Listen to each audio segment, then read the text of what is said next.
It's Aleya Antoine. You're listening to Tease podcast. Everyone loves a tease.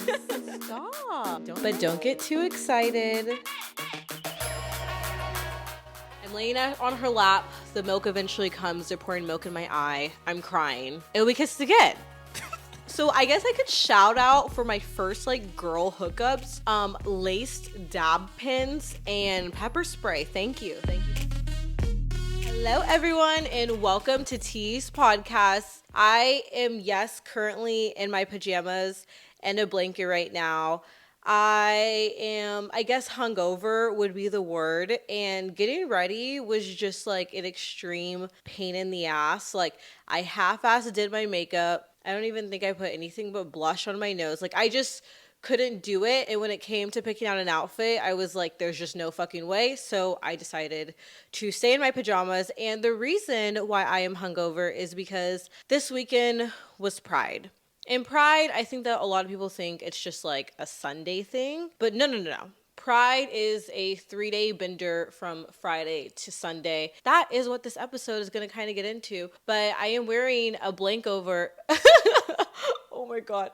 I am wearing a blanket as an emotional support fidgeter. I think I feel especially fidgety because of the amount of anxiety that I'm dealing with. Anxiety burdens me every time I drink. I actually went 2 years without getting drunk because the amount of anxiety that I get is ridiculous. And also because I think one of the reasons why I do not like getting drunk is because I talk a lot. If y'all think that I talk now, when I am drunk, I don't fucking shut up. And it's not one of those things to where I'm going up to random people and talking. No. If you ask me a question, I will tell you exactly what I think. If you ask me my opinion, I will tell you exactly what I think. If you ask me to tell you a secret about myself, I will probably spill it. When I'm drunk, I am honest Aunt Nancy. Wait, no, that's not a thing. What is it? Honest Abe? I am honest Abe when I'm fucking drunk. And that plagues me because then I wake up the next day and I'm like, what the fuck did I say? I sent all of my friends a shared album with a bunch of videos in it. Keep in mind, these videos were ranging from 4 to 2 minutes. And I had to stop watching the footage because in it, I am literally screaming in the background going, I think that this and this. And I'm singing every song. I didn't even watch the videos. I watched one video for 2 minutes and I had to stop it when I hand the phone to Kai and I go, you better get my ass in this shot. And I have to say, my ass looked really good. You can go look at my Instagram for a good bikini picture. Speaking of which, I made it out of Pride with a total of 6 acrylics on, which is enough for one hand and one finger, but that is completely okay. One of them fell out of my hair earlier, so I just need to, I need something to touch and to feel okay with. And I know that I'm probably going to get rid of it midway through this episode because I don't have AC in my apartment, which, yeah, it sounds fucking broke. That's fucking broke bitch shit. And I don't have AC because I didn't know that having an AC was a luxury in Washington state. I'm from Texas and over there, an AC is not an amenity. I'm pretty sure that it's illegal to not have an AC. So when we're looking for apartments in Washington, I see listed under amenities, AC. And I literally asked the leasing agent and I was like, do y'all not have much to offer that you're just fucking pulling shit out of your ass, what you could offer? And she's like, no, a lot of apartment complexes don't have AC. And the thing is, I don't even know how to work an AC unit. In Texas, there's that little square on the wall. Did you know that an AC, a real AC, is a big, giant block that looks like a fan, but air conditioned and it attaches to a window or a port? I thought an AC was a square on the wall where you can turn it up or turn it down, and then your house has the vents and it just does the temperature. And so we've gone through 3 ACs because we don't really know how to work it. Yikes. Maybe this is the one time where a man getting involved would really help. But I'm probably gonna I don't know why I told y'all that. I'm still telling the truth. I am currently also drinking a Body Armor, which I'm very suspicious of this. I was told that Body Armor is just water with sugar. But when I read the ingredients for the low calorie one, it says that there's only there's no sugar in this pretty much. So like I don't know, like I think that people are on like these health kicks to where they're like, look at their nutrition facts, and if you don't drink it, then da da da. And like people are just like overly analytical of what like they consume, which like I get it, but at the end of the day, like no matter how existential crisis, let's go ahead and go into another part after I drink this. Before I start the recap of Pride, I have some crazy ass shit to tell y'all. So I released my episode BFF, Best Fake Friend, and I got some feedback on it. I was expecting like to get a text possibly raging from the most recent friendship breakup that I alluded to the most. And I wake up the next day and my phone is just bright with like a bunch of text messages from a 210 number. And I'm like, oh, like it's probably her. She's probably texting me, but I don't think that I think that we blocked each other. So she's probably texting me from her boyfriend's phone, which like fair, you know what I mean? Even though I didn't mention her, fair. I read these texts, guys, and the texts are from none other than Highway Girl. If you didn't listen to the episode, Highway Girl is a friend that I had that dropped me off on the side of the road at a sketchy hotel, and then I had to hitchhike home with a Cracker Barrel employee because my Lyft app wasn't working. She texted me. Keep in mind, this shit was like 5 years ago. Like, I did not have her number saved. I didn't even know at first who was talking to me because I was so confused. And then it finally clicked. And I'm going to read you all the fucking text message because I cannot make this shit up. The text message. So keep in mind, this text was delivered at 6:28 a.m. my time, which is 8:28 a.m. in Texas. So like, first thing, she's coming in swinging. And it says, there's no way we are still talking about this years later. I think that we both have very different versions of the story. So maybe I need to tell you about how I remember it years later. I was able to take you home last time I told you. My mom called me out of nowhere mad and said I needed to get my ass home and go nowhere. Your house was far away. And I did ask her, but she said no. And she said that I could do it in the morning and even offer to take you home the next morning. You said no. Also, the boys had nothing to do with it because I didn't leave the house that day knowing I had a curfew. She called me and said I needed to be home now. So I do blah, blah. You called your friend to ask him if he could pick you up from Jim's. That is why I left you there. I asked you if you were sure you wanted me to leave you, and you told me yes. I'm not mad you're telling the story. I just feel like for years you have switched up the story, and I have apologized to you so many times. After yet, you never even had the courage to sit down and talk to me about it or tell me that made you upset, which is fine. I respect that decision you made, but for me, it was a dumb reason to end our friendship back then, and I'm tired of you switching up the story when you know how crazy mad. Okay, and this is my favorite part of the text. When you know how crazy mad my mom could get and that I could be grounded for like a week because of something like this. There's a few things that I want to debunk from this text. First of all, if you're wondering what I responded, I didn't. Because we are not talking about this years later. We don't talk at all. I'm talking to you guys. So, first of all, there's nothing to respond to because this was just crazy. I don't even know why it was sent. I don't know if it was for like an apology. But what I do know is that the list of events in this text are completely wrong. We did not go to Jim's. We were at BJ's at Lock and Terra. What do you mean we didn't leave the house because you had curfew? We went on a hike and then we went there, and that's when you saw the guys there, okay? I did not call my friend. He called me, and she said that she left me at Jim's. You know, I kind of wasn't too surprised because right after this text, I noticed that I also got like a suspicious hate review, which, I mean, I'm not mad about a hate review. I think if you get a hate review, you're like finally doing something right. But I just didn't know if I had enough listening to like start warranting that, you know? And so I was like just shocked because I was like, what was the point of this? What was the point? I think the point was that the same point from 5 years ago was that her mom would ground her. And here's the thing. If you're wondering our ages, we're 22. I'm 22 and she's older than me. If you're texting me about your mom grounding you at 22 years old, I don't think a story on my podcast from 5 years later is your biggest issue. I'm sorry, but I just don't think it is. I just can't wrap my head around it. But I think that I just had to read it to y'all because that shit is so funny. And a lot of y'all were like, what the fuck with that story? But I think that my biggest takeaways from getting that text were, one, if you get the feeling that you should drop someone because it's not working anymore, you are probably right. You are right. That just like confirmed everything to me. I think that it also confirmed that I need to change my fucking number. Like, honestly, I need to take accountability in this because Aleya, why do you have the same fucking phone number that these people can text you at. Like, why have I not changed it? I kid you not, I have had the same phone number for eons, like since I got my first phone when I was 13. And it is time for a change because I am able to receive texts like that from people in the past. And at what point am I going to take accountability for that? And it's so weird because I just deleted like 300 contacts because I thought that, oh, if you delete people's contact, then they won't come up in your social media search. You know how your social media stays bugging you about, I want to connect your contacts so you can see your friends? Fuck no, I don't want to connect my contacts. But I deleted 300 contacts just in case, because even when I click no, it still happens. And I realized the reason that it still happens is because it doesn't matter if you don't have their number. If someone has your number, they can find you on socials just from you connecting your contact.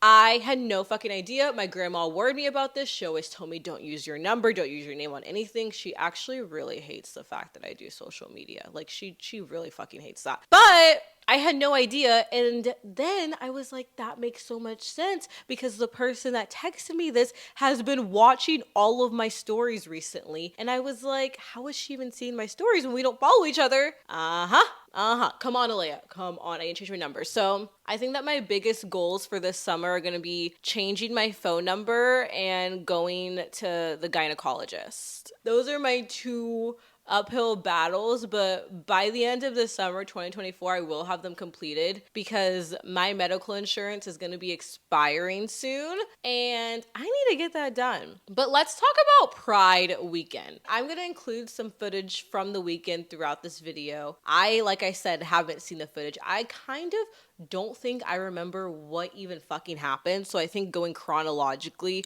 would be the best order of business for me. And I want to just go ahead and apologize if my voice is in the background. That's another reason why I couldn't watch the videos, is because listening to yourself on recording, screaming while drunk, it just doesn't seem like the biggest confidence boost before I do a podcast and have to record myself talking. So let's fucking go. This weekend was like actually insane. We had planned it for probably about a month, and then the day comes on Friday and I am just no longer excited. I literally laid in bed all day. Me and Kai did not pack into the last minute, and I think this had to do with two reasons. I think it's because, one, is it just me, but whenever I have a build up for something and I'm so excited, I could be thinking about it for a month, the day that it's actually there, I no longer give a fuck. I think it's one of those things, the excitement is in the anticipation. I don't care, call it lazy, call it whatever you want. I think I just really hate the idea of getting ready. Like, I do not like putting on my makeup. I don't like doing any of that. I wish I could just snap and have it all done. I've gotten my makeup done by other people before and I like the results, but still the process just is not very fun to me. And then I think it's also because we were supposed to stay at our friend's house. The plan ended up falling through the day before, and there's nothing like not knowing your sleeping arrangements completely to really kind of spook you for the weekend to come. Like, ooh, what the fuck am I even packing for and where I'm gonna stay? So we do that. We get ready for Friday. We get all of the alcohol together, which was an insane amount of alcohol. Kai literally got a huge handle of Jameson and made like a giant green tea shot. And when I say a giant green tea shot, I don't mean like we put a green tea shot in cups to drink. I mean, we had the Jameson bottle filled up, a bottle of peach schnapps filled up, a bottle of Sprite filled up, the liter, and some other fucking bottle. Like, we had 4 full bottles consisting of green tea shots. I don't think that I will ever drink a green tea shot again in my life. And we didn't measure this shit. We just poured it all in there. There were some party favors involved. And on Friday, we finally like pack up all of our shit. We get ready to go. It was actually pretty poppin'. But here's the issue, is that I wore like the biggest heels that I possibly could find, and they were not platforms. So by the end of the night, like, my ankles were breaking. And I feel like it's just not fair what women wear to the club. Like, I want to show up in sneakers. And yes, I know that I can fully do that. No one has a gun to my head and is saying you have to wear heels. But you know what I mean? Like, why did we even ever appropriate that for women. It just doesn't make sense. So Friday, I don't really think that we got any videos because that shit was a mess. And it was the first day. So I was like, okay, I just want to be in the moment. I know I have to wake up early for tomorrow. So I am going to just kind of take it easy. So next is Saturday. Saturday was boat day, which we had been planning forever. I wore a bikini, which I haven't gone to wear in months because I live in Washington. And the boat was pretty fun. We actually ran into a group, like a full group of like older lesbians, which was so entertaining because seeing a boat full of like over 6 lesbians, it's like, wow, you grew up and you're still gay. I think that about myself sometimes. Like, I'm like, wow, you're still gay. Like, it doesn't matter the age that you are. And personally, I think it's also hot because something about, like, you know how people have like MILF fantasies or they love like grown women and all that stuff? I don't think there's like anything sexier than like an older mask. I don't know what it is, but something about them. Man, I was telling Kai, I was like, I cannot wait till you're 40. I can't wait till you're 40 so I can just be like, And I think it's also just so beautiful because like you spend like so much of your life like battling your sexuality, and then there just comes an age to where you just live in it and life keeps going on with that. Like for me, coming to terms with being gay was almost a decade long process. And when I say decade long, I am not exaggerating. I guess I could tell you guys a little bit about it because this is the Pride episode by far. And maybe if you're wondering, maybe my signs will help you because I kid you not, the closet was made of glass. Like, I don't know who I was fooling. I think that I had like started getting a little curious, I would say in preschool, but it wasn't like I like girls in preschool. I would just like get really excited to hang out with my girlfriends. Like I remember during nap time, me and my friend would just stay up and we would try to like sneak into each other's cots and just kind of lay there. And I thought it was because we were friends, but I remember like I had like this weird feeling where I would get like really, really excited.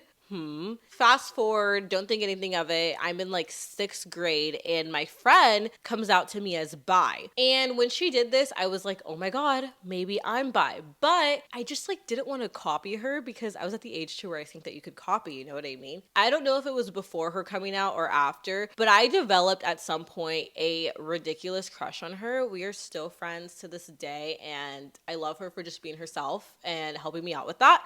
But I remember like this, I would never get jealous of her talking to other people, but when guys hit on her, it would like infuriate me for some reason. And the thing was like, she became hot way before I did. Like she was so popular. She was in like the plays and stuff. And at the time, like the plays were really cool to be in. Yeah, I just like kind of was like, oh my God, like she's so perfect. And I thought that it was an I want to be her way, but I never felt jealous of her. The only time I can say that I truly felt jealousy was when a guy talked to her. It wasn't because she's getting hit on and I'm not. It's because this guy can flirt with her and I don't feel like I can. We used to Snapchat each other like all the time. And like we had like this like weird energetic flirtatiousness during Christmas break on Snapchat where I don't know, it was just like this like back and forth flirting. And we both had We Heart It boards. If you don't know what We Heart It is, it's like Tinder for people that either weren't cool enough or bold enough to use Tinder, or if you're like me, had a ridiculous individuality complex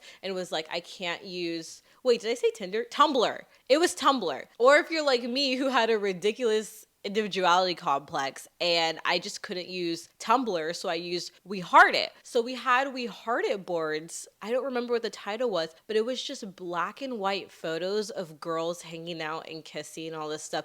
And we would just send each other pictures back and forth. And we would flirt over Snapchat. Keep in mind we're best friends, but we didn't see each other for that Christmas. We saw each other in person and we act like nothing even happened. So I'm like, okay, whatever. And then honestly, at some point along the way, I just forgot that any of that happened. Like, I'm not even lying, hand on the Bible. I feel like the reason why me coming out took a decade is because I literally just forgot. Bible, I think that I forgot because at the time my family was like really struggling with money. We moved into a 2-bedroom apartment with 6 people. When I'm living in an apartment and sharing a room with my 6-year-old stepsister, do you really think what's going through my head is, oh my God, am I gay? No, it's giving, how do I get out of this situation? I just think that I forgot about being gay because life became so fucking traumatic and tumultuous that like my sexuality was the last thing on my mind. That happened. And then in high school, like I was on my boy shit, but even hooking up with guys, like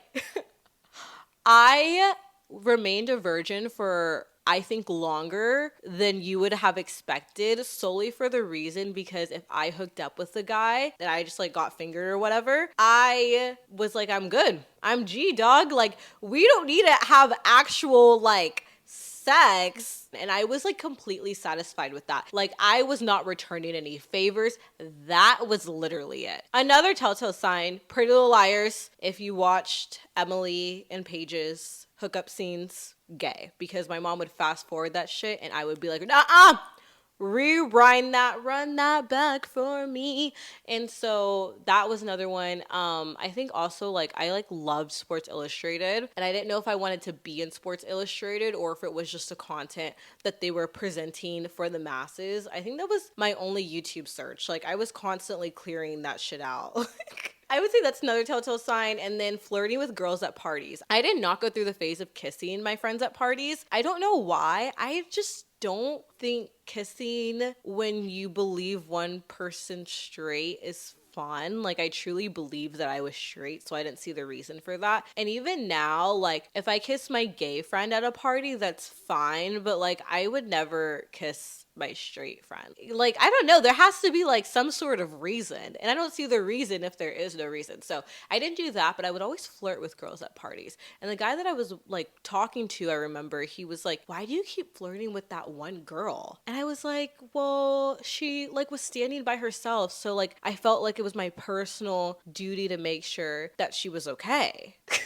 This girl was older than me, but it was my duty to make sure she's good. Fast forward, like this is all just going on chronologically. And then my senior year of high school, this is like when it actually like the tables really started turning, was I made this new friend group, and on Thanksgiving, we all like hung out at each other's house or whatever. And we went to the mall for Black Friday. And I remember at the time I had a dab pen. Keep in mind, I lived in Texas. So when you get dab pens, when you get weed, you are buying it from the street. Who knows what's in it? I got it from one of my closest friends, but even he gets it from another guy who gets it from a guy. So like, even though I trust where I got it from, I don't know where he got it from. So we have a dab pen. We get back from shopping. We all hit this dab pen. Come to find out, that dab pen was actually laced with crack and meth. Yeah, it was like a crazy dab pen, because I remember the high was not like when I get high now, I'm like chill, I'm like,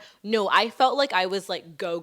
Like I remember having that dab pen, and I would be at track practice and I could run like 4 200s, which is like half the loop. And I would be like, come on, coach, I can do 2 more. I can do 2 more. Like, put me in. And it's probably because I was like on street drugs. I ended up making out with a girl on my friend's bed. And keep in mind, I don't make out with my friends. And that was fine, whatever. We didn't talk about it again until one day we were at Walmart. We're walking into Walmart, and it's like 9:30 at night. And I'm like, guys, I don't think that we should be walking to Walmart this late at this time. One thing about me, I'm a fucking scaredy cat. Oh, I need to take this off. If my pants are wrinkled, I'm sorry. One thing about me is I'm a fucking scaredy cat. I think that it's because my mom was the type of mom that would show me every bad news article. Do y'all have parents like that where you're like, hey, I'm getting ready to go to New York. Oh, did you see this article about how like 7 people died in New York? Like, it's like, why do you tell me these things all the time? I'm convinced that is where my anxiety started. So I'm really scared. I'm like, I don't know if we should be going to Walmart after 8. Like, no, And one of my friends goes, no, don't worry about that. I have pepper spray. She sprays it into the air, and I'm walking next to her, and the pepper spray, the wind must have just caught it from her and just sprayed right back in my face. So I just got pepper sprayed by the fucking wind. Like, I literally am running around the parking lot. My eyes are covered. I ran into a car and then I fell backwards. And my friends were like, okay, we're gonna go get milk from you. Luckily, we were at the store, and they're like, we need, like, one of the girls needs to stay with you. Who do you want to stay with you? And I was like, I want her to stay with me. Why did I say that? It was the girl I made out with. Why did I say that? I'm laying on her lap. The milk eventually comes. They're pouring milk in my eye. I'm crying. And we kissed again. So I guess I could shout out for my first like girl hookups, laced dab pins and pepper spray. Thank you. Thank you very much. You grew an icon. From then on, we like were hooking up. I missed like pretty much, I was a senior. I missed pretty much all of algebra pre-AP. I wasn't behind in math, but I stood on the gray level. I am like an English major, so I was not about to advance myself in that. But that was like the period before track, and I pretty much missed the whole class having sex in the parking lot. Honestly, thank God for COVID, because if it wasn't for that and one of my friends on the track team who I definitely know didn't want to share her worksheets with me, but she did it anyways, shout out to y'all for having me pass, because I think that's why when I took math in college, I was like, I had to take it twice. And I'm not stupid. Like, I'm actually really smart. And I think it was just that I pretty much missed a grade of math, but lied and said that I didn't. So yeah, we were hooking up. We were doing all that. And I still said that I was straight. I remember like getting changed in the locker room, and there was like this group of 4 girls that would hit on me, and I fucking loved it. Like, I thought that it was so cute. I was like, my thong is cute today. And they would compliment me, and I'd still be like, I'm straight. Hook up with a girl, I'm straight. Kiss a girl, I'm straight. Flirt with a girl, I'm straight. I'm straight, I'm straight. I got outed to my entire track team by one of our friends that knew, and I still like held that shit down. You not gonna make me come out. This closet is comfy. Stop. I was like, no, I'm straight. And then when I got to college, I think that, not to be basic, I blame TikTok a little bit, because I think it was like the Hey Mamas, you know what I mean? I was watching that stuff. I had gay coworkers at the Hooters that I worked at, and somewhere I just kind of like accepted it. Like, it wasn't even like a whole, oh, I'm coming out type of fest. It was just like one day I was like, I should stop lying to myself. Like, it was actually a very chill moment. I don't even know when it happened. One day, a guy hit on me at Hooters and asked for my number, and I said, no, I'm into women. And I kid you not, when I said that, even my face was kind of like, huh? But you just said, yeah, after that was smooth sailing. And I told my mom, and when I came out to my parents, I also didn't tell them that I was working at Hooters at the time. So I just figured, you know what? Let me just tell them both of these things at once, and they can choose which one they want to hyperfixate on. I go, I would like to tell you something. My mom goes, what? And I go, I work at Hooters and I'm gay. You know what? I think oddly enough, the being gay and working at Hooters canceled each other out. Because she knew that I was definitely just doing it for the money. Like, it's kind of like, oh, you work at Hooters, but you're gay, so you're just working there because you want money. Yeah, I think that they cancel each other out. And my stepdad was just kind of like, yeah, I knew it. He was like, your mom said that you were just goal-oriented and focused on school, but you partied every day and you didn't have any boyfriends. I was like, okay, yeah, we're believing that. Fast forward to now, that is also why I treat Pride like a holiday, is because this is my 3rd Pride. So we see the lesbians on the boat. They give us like a whole rainbow flag and everything. And somewhere on the boat, I just became really, was I gone? I don't know. I think that I might have been. But something about day drinking and like day partying, I feel like you never really know if you're drunk. Like, is that just me? Like, but when the sun's out, I genuinely can't even tell sometimes. So we're on the boat, we're partying. It was a lot of fun. We went to the club that Saturday too. That time, I did not put any thought into my outfit. I hyperfixated on all my outfits. That I wore an outfit from 2 years ago. It was rainbow. Like, I don't know. Something about when you don't plan your outfit in advance. It doesn't matter how cute you look. You just aren't feeling it the same. Like, my hair was frizzy. Like, that was just a clubbing moment, especially because we had to wake up for Sunday, and Sunday was the parade. Sunday is my favorite day of Pride. So Sunday, we get ready, and I put together like the most cuntiest outfit that I possibly could. I did like these huge like pink furry boots, and then I wore like a tank top that, like, you know, the Y2K fold over short sets. If you're watching this, you can see it here. Oh, on my shirt, the best part, I wrote, "Top your mask or I will." And the funniest part was that Kai came up with that. I can't even take credit for that saying. Kai came up with that, and then I was asked to record a TikTok for one of the gay events that was gonna do like the mask shortage challenge. And I was like, oh, Kai, I have to get a video of like at least 15 masks, and I'm gonna be wearing my shirt that says "Top your mask or I will." And Kai was like, I'm my own op. Kai was like, it's completely fine. It's my fault. I'm lucky. Maybe I shouldn't just be living with my ex. Maybe we should get back together. And I thought that maybe it'd like have me get hit on by a lot of masks, but actually it did the quite opposite. I got hit on by a lot of femmes with that shirt. Fuck! I've actually like been with, I think, at least 2 femmes. I would say like feminine presenting, masculine mentality, but they were feminine on the outside. And I have to say, like, I get the hype. As if I'm not a femme myself, I get the hype. It just like made me blush because it just felt so like... Stop. Like, I don't know. That was really shocking to me. I wore like a really cunty outfit and I went to Pride with a sign that says, if you're sexy and gay, scan this.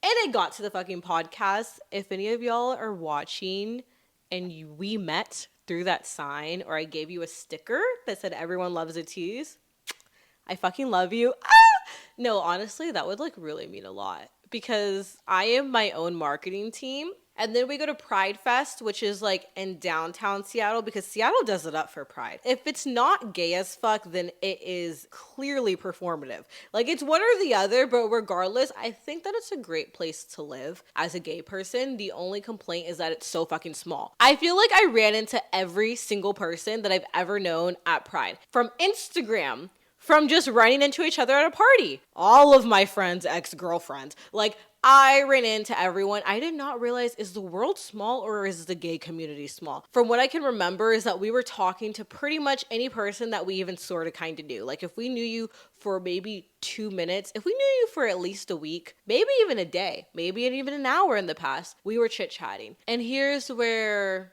a lot of my anxiety is coming from, is because I was gone out of my mind. I mean, there's no way that I wasn't gone if the only thing that I had eaten was a single hot dog. We didn't have dinner the night before. Like I ate at 3 p.m. on Saturday and then again at 3 p.m. on Sunday, which was a singular hot dog. Even if I was just lightly dabbling, there's no way I wasn't. But I have this control thing to where I cannot admit if I'm drunk. I don't know why, but like taking accountability of being drunk, I think it's a control tactic, but I like will say that I'm sober. If I tell you that I'm drunk, just know like I'm completely faded. I'm blacked out pretty much. Like if I can admit, guys, I'm gone.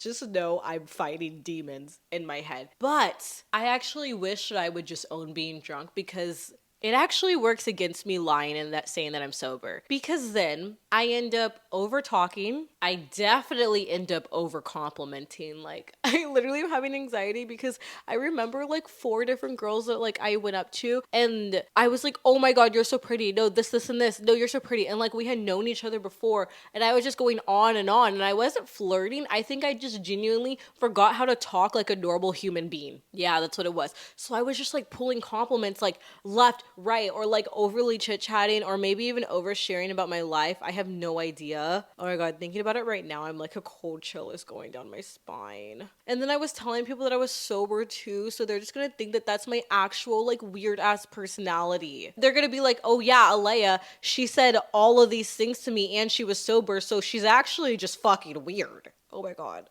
Stop. I'm gonna shut off this camera. Oh my God. I'm going into hiding. I'm finally getting the Canadian citizenship that I always wanted. And I'm packing it up. See, this is why I don't get drunk, is because literally I will be thinking about it for days. Like this is going to plague me for the entire week. This is a new demon to battle. If I overly yapped to you at Pride, or if I've ever overly yapped to you and I said that I was sober, I wasn't, and I apologize. Okay, so then after that, we're at Pride Fest, which was really crazy. I don't even know what we were doing at Pride Fest. My memory's really foggy. It's going to be really funny because I'm putting the videos from Pride into this podcast. So while I'm sitting here clueless as fuck, y'all are going to be seeing what actually happened. And I hope that's a good thing.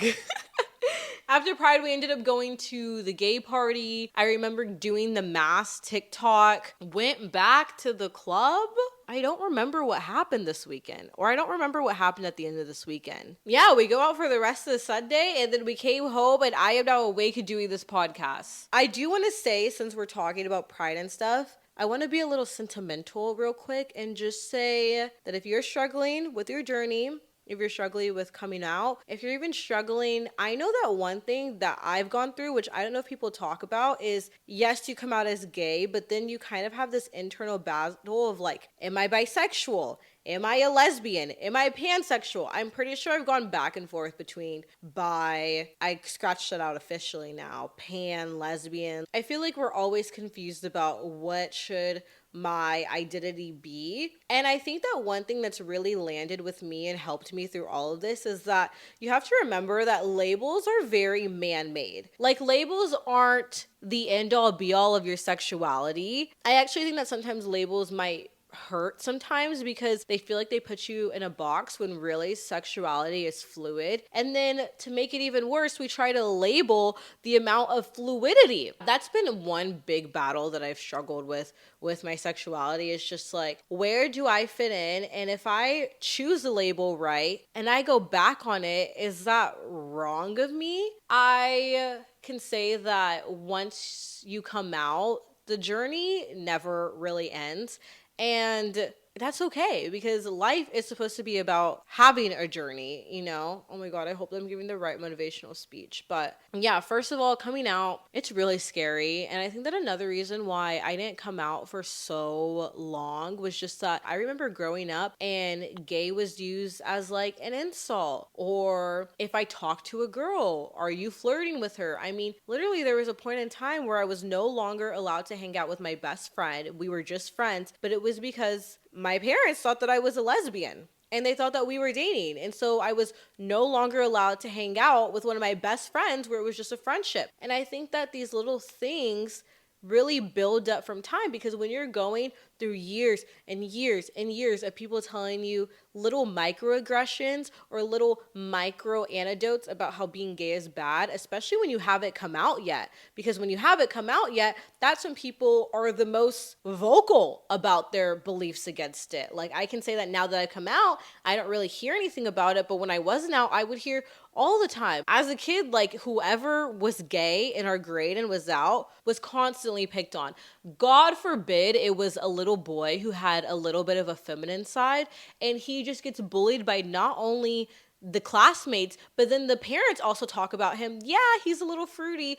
And then he finally comes out and everyone's like, oh, we already know, and takes the sunshine away from him. Even though he's finally owning it, since you already put that label on him, it doesn't mean anything. And I feel like that there really should be no timeline. And I think that sometimes when people tell other people, how did you not know? It's very easy to not know when you want to believe so bad that you're quote unquote normal, that you're quote unquote straight. Like, I went to private school. So when you add religion into all that, I mean, fuck. The amount of religious like trauma that I have not addressed from like both race and sexuality is completely ridiculous. And I remember graduating, no, I didn't even graduate Catholic school. The mental drainage was terrible. Like, I'm traumatized. And you are not alone if you're feeling that way, because I would say that that's actually a very popular way of feeling. Like, the societal trauma, the family trauma. If you have a family who gave you a difficult time, I know people who have been kicked out of their house. I know people who haven't talked to their parents in years. Even though I feel like now people say the phrase, it's cool to be gay, I think that just more people are gaining the bravery because more people are sexually fluid than you think. But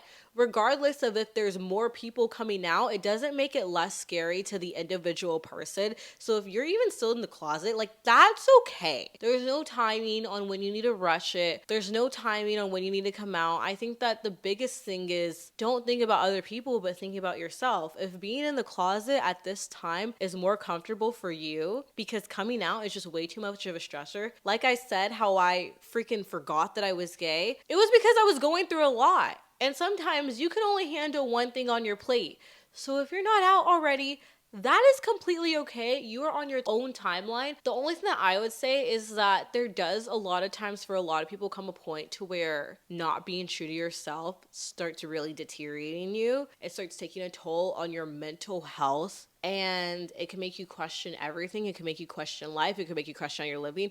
When it really gets to that point and you're in a safe environment where you can come out, where you feel like you're going to be around people who support you, where you feel like you just have the option to do it, whether that means that you're away from home or whether that means that you're living as an adult, then that's when I would say, if you feel like you're ready and it's taking a toll on you and you feel like you're in a safe place to do it, then I would say, maybe consider it, go to therapy, talk about it, but also don't pressure yourself. And also, when you come out, it doesn't have to be this whole big to-do where you're telling everyone and their mama that you're gay. Like, when I came out, I didn't go around and call everyone up and be like, hey, I'm gay. I think that's how they make it look in the movies. But to me, coming out was literally just a mental switch. And then maybe if people ask me down the road, yeah, I'm gay. Maybe if I hung out with people, I mean, shit, if I'm being completely transparent, there's times where I don't even tell people I'm gay now. When I'm in a very straight environment, I might not mention it. And it's just because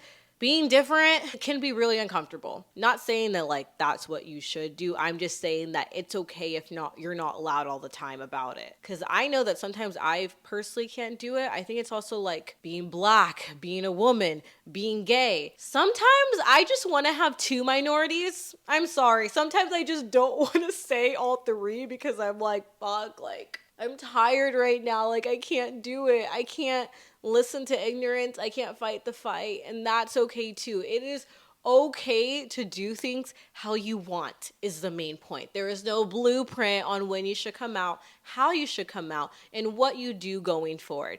As long as you're honest with yourself, you are okay. So I wanted to offer that piece of advice to anyone because I think that I could have really, really used it. So sexuality is not linear. It's not something that you have to stick to. And I feel like it's something that more people than you think battle with. Women are so pretty. So like, I don't know. My brain is like low-key melting. That is all that I have for you guys today. First of all, happy Pride, bitches. Second of all, wow, I gotta say it. I'm gonna say this till at least episode 10. I can't believe that we just finished our 5th episode. Thank you so much for listening, guys. I have been absolutely fucking loving the feedback that you've been giving. For our first questions and advice segment of the podcast, I really want to give it its own spotlight episode before I start adding it into others. So keep writing them in, please, please, please. And I'm begging you. I think that I might have a couple ops now, especially after reading that text. So if you could rate the show 5 stars, please, please, please, that would be lovely. Don't worry, eventually I'm going to do a giveaway. I'm going to incentivize this once I get some more money going, if I'm being honest. Be sure to subscribe to the podcast, not just where you're listening from, but on every platform that you can. Share this with anyone who you think really needs to hear it. Don't share it with anyone in my family, please. And be sure to follow the podcast on all socials at Tease Pod on Instagram, on Tease Podcast at everything else. My @ is Aleya Antoine. And if you just want to follow me on Instagram to see my bikini pics, I completely welcome that. That is okay. Thank you so much for listening, guys. I love you so fucking much. I actually do really love you guys. If you told me at Pride that you listened to the podcast, just know that you gave me a lot of confidence to keep doing this. And I want to say that I really appreciate you and I really thank you so much. And thank you to everyone for listening so far. I will see y'all next Tuesday because we have episodes every Tease Tuesday. I love you guys so much. I think I just said that. Oh my God, it's the hangover. Stop. I'm gonna overthink that.